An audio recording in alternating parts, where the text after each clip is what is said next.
Short stories in English.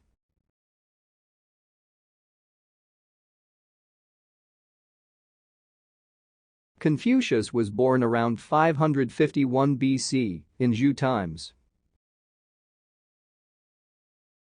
His parents were nobility but had become poor after he was born. His father died when he was 3 years old.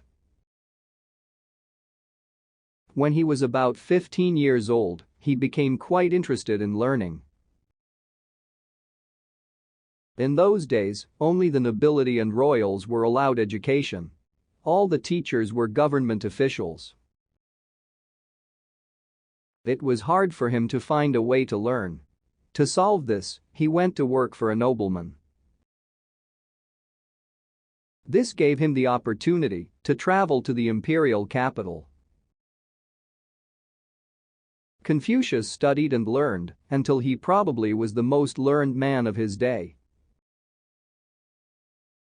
People heard of his knowledge and sent their sons to study with him. He might be the first private teacher in China. Confucius taught anyone who was eager to learn. Confucianism is not a religion.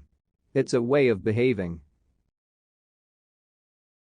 His ideas, called Confucianism, stress the need to develop responsibility and moral character through rigid rules of behavior.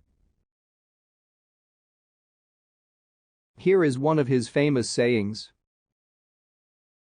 Do not do unto others what you would not want others to do to you.